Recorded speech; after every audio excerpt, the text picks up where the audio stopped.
Hello and welcome to the Golden Thumb Rule, your go-to investing masterclass where we cut through the noise, decode the cycles and build not just portfolios but conviction. Well, I'm your host Shraddha Jananda and today's episode is titled Discipline Over Drama. Joining me today is a voice every investor in India has heard, respected and probably quoted at some point. We have Nilesh Shah, Managing Director at Kotak Mahindra AMC. A market veteran, a storyteller, and someone who has managed billions while making investing feel less intimidating. Thank you so much for taking the time out, Nilesh.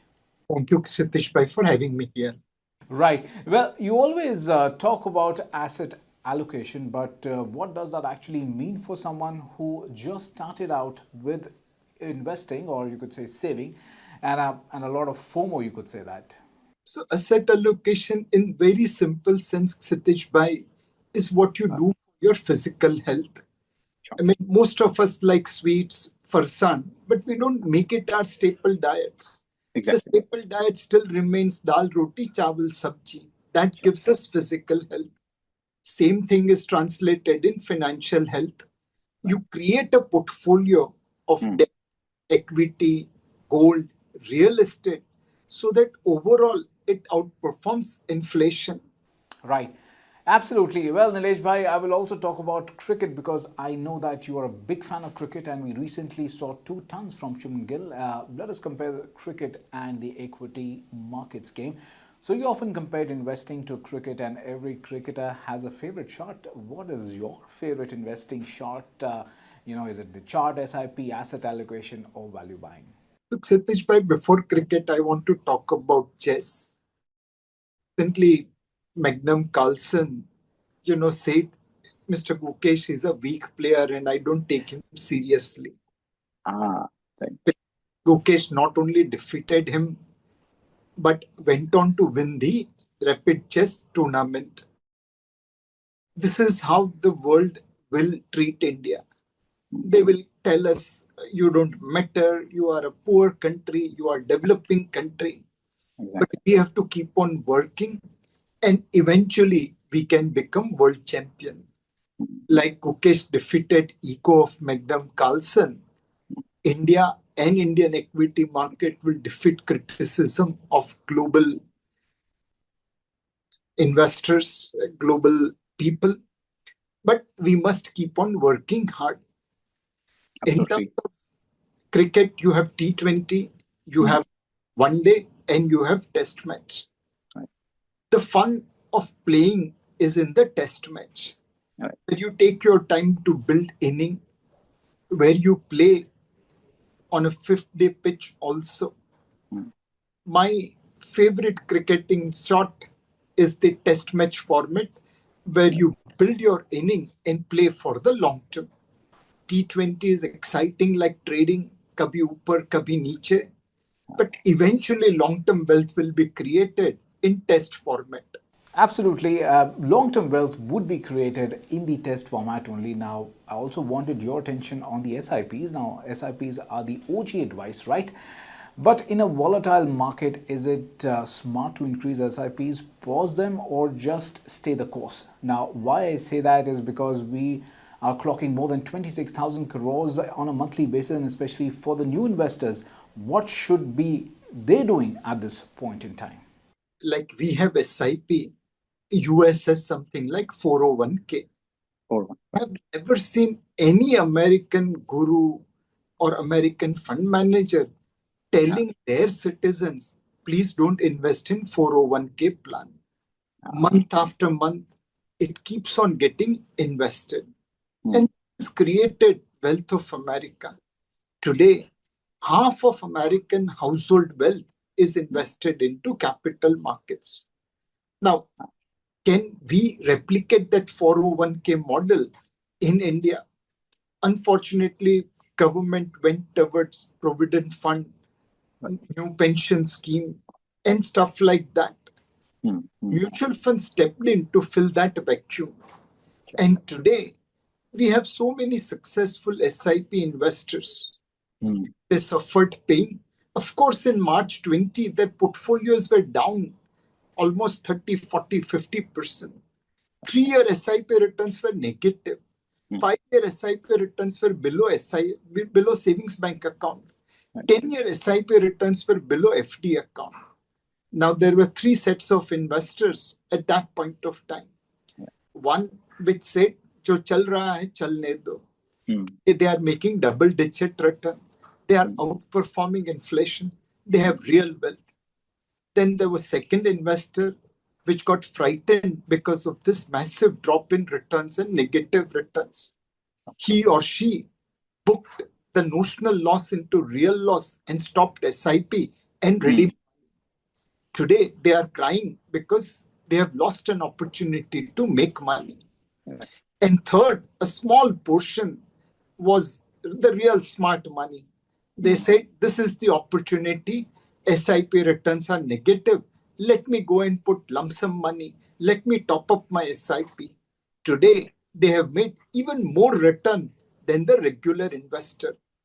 Now, like 401k, SIP is the solution for financial security for Indians. Americans household have put half of their wealth in capital markets. Indian household is in single digit.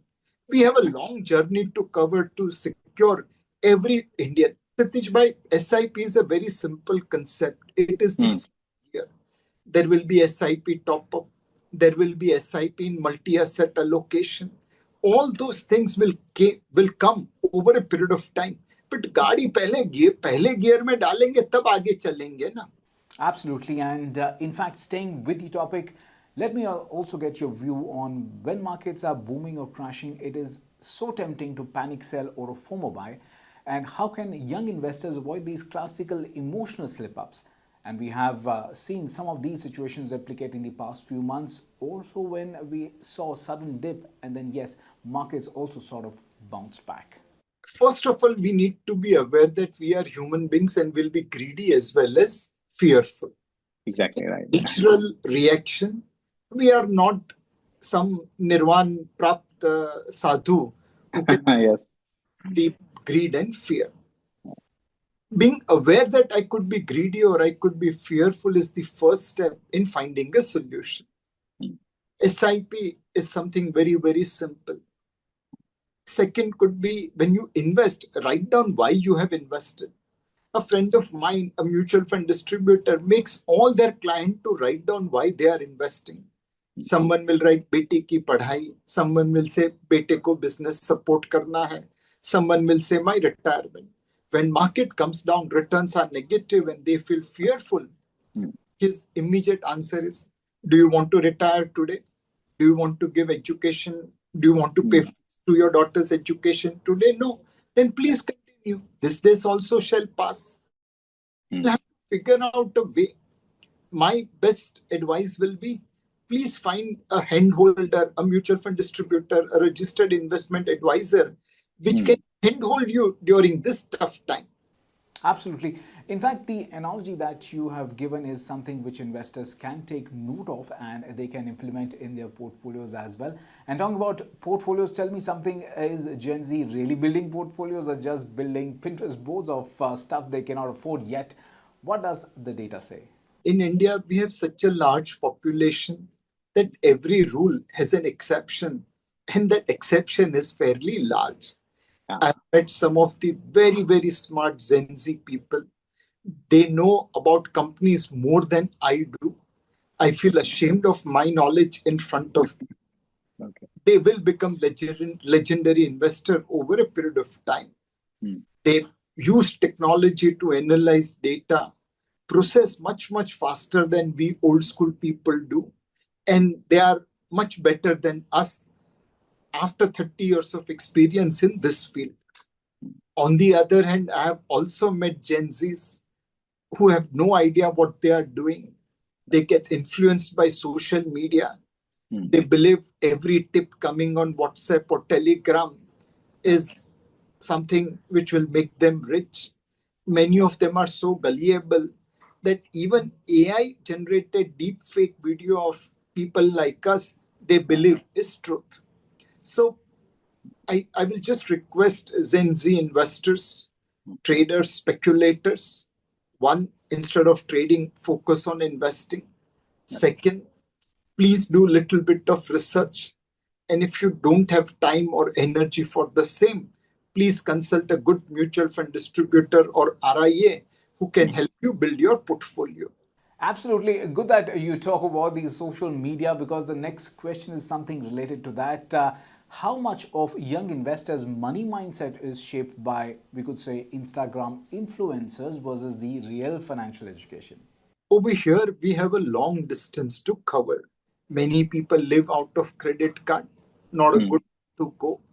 Many people believe in instant gratification, not necessarily the best way to invest. Many people copy what they hear in digital ecosystem. Now, please remember, other than your parent, no one is interested in your financial well-being. Yes. So we have a mix of emotions, mix of confidence, which is not necessarily creating the best of the solution. Many people are learning after committing mistakes. My request will be, please learn from others' mistakes. Right, some advice there coming from you, Nilesh. My next question is that only if you could sort of give just one piece of advice to someone making their first investment decision, what would that be? My advice will be start with SIP. There was a legendary opening batsman, Sunil Gavaskar, always started his innings by playing into V, which is mid on to mid off area. Once his eyes set in, he started hitting other shots. The same way, when you are coming on to play on a pitch, your eyes are not yet set, ball is swinging, then it's better to play in V, which is SIP. Learn how SIP returns fluctuate. Learn how topping up SIP when returns are negative delivers better return. Over a period of time, you will get the feel how markets operate. And once your eyes are set, unfurl your other shots. Absolutely, and in fact, we talked about the young investors, but there are seasoned investors as well who have been in markets for quite some time, and you've been a market veteran with decades of experience. So, according to you, or if you have seen, what is one mistake even seasoned investors still make that they should watch out for early on, like that? I will say, whatever we preach, we should practice. Being human beings, we are also driven by our own greed as well as our own fear. Keeping that equilibrium is most important. We fall in love with our investee companies. We start getting this ego. How can I be wrong? Entire market is wrong, not understanding what my investee company is doing. By the time you wake up, it's too late. You have to control your ego. There is a proverb which says, Abhiman to Raja Ravan nu pan nahi takyu. Ravan was king of Lanka, a city made of gold. He was immensely powerful, knowledgeable. And yet, ego closed his eyes and it resulted into ruins for everything. Ego, ego, and ego. As a fund manager, we have to control that. Absolutely, yes. Ego is just a three-lettered word but makes a big difference in one's life, whether you are an investor or a normal human being. Finally, we have all seen batting collapses in cricket. How can investors sort of build a portfolio that does not collapse under pressure? I know it is a far-fetched statement, but still wanted to put it through you. Satish, my favorite example here is Kapil Dev's mindset. We had won Champions of Champions trophy, and then we went to Sharjah. And against Pakistan, our arch enemy, we got bundled out in 123 runs. Everyone was dejected. The world champion was looking at the defeat. Things could not have been worse than this. Everyone went into the lunchroom apparently, and no one was talking to each other. Everyone was dejected. As they were stepping out, Kapil Dev simply said, Chalo, dekh lete hain. Something like that. Right. The whole team went with that desire to prove that they were not fluke world champion. They were champions of champions. Each one gave. And Mahindra Amarnath, made that brilliant run out. Lakshman Krishnan bowled brilliantly. The whole team came together and we bundled out Pakistan at 83. So whenever you are 123 looking at the profit, think of Kapil Dev's advice, देख लेंगे, जो भी हो जाए, देख लेंगे. As Kotak Group, we say, हौसला होगा तो हो जाएगा. Absolutely. Well, such fantastic insights. Thank you, Nilesh. Well, from SIPs as the cover drive to reminding us that investing is not just about drama, but discipline. This was truly a masterclass. And for all our listeners, remember, whether you are chasing financial freedom or just starting your journey, don't chase fads, chase fundamentals. Well, this is Golden Thumb Rule. I'm Shatajanand signing off and reminding you, compounding doesn't trend, but it wins.